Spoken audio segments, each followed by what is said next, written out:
మాది గుంటూరు తూర్పు నియోజకవర్గం. మా నియోజకవర్గంలో నూరి ఫాతిమా గారు పోటీ చేస్తున్నారు. ఇంతకు ముందు వాళ్ళ నాన్నగారు 2 సార్లు ఎమ్మెల్యే గెలిచారు. అదేవిధంగా ఈసారి వాళ్ళ అమ్మాయిని ఎమ్మెల్యేగా నిలబెట్టారు. ఇంతకుముందు వచ్చిన మెజార్టీ మీద కూడా ఈసారి 50,000 మెజార్టీతో మా నూరి ఫాతిమా గారు విజయం సాధిస్తున్నారు. అదేవిధంగా ఆంధ్ర రాష్ట్రంలో ఇంతకుముందు 175కి 175 అన్న జగన్ నినాదంతో రాష్ట్రం మొత్తం ఒక యుద్ధం చేస్తుంది. ఆ యుద్ధంలో భాగమే సిద్ధం అనే సభ. ఈ సిద్ధానికి అందరూ సిద్ధపడ్డారు. ప్రతి ఓటరు సిద్ధపడ్డారు. రాబోయే రోజుల్లో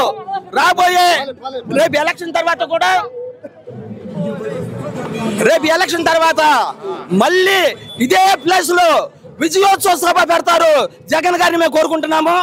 175కి 175 అంటే వాళ్ళకి ఎగతాళుకుందేమో. ఈ జనాన్ని చూస్తే అర్థమవుతుంది. 175లో 175 కూడా జగన్ సాధిస్తున్నాడు. అలాగే ఇంకొక ఛాలెంజ్ చేస్తున్నాము. కుప్పంలో చంద్రబాబు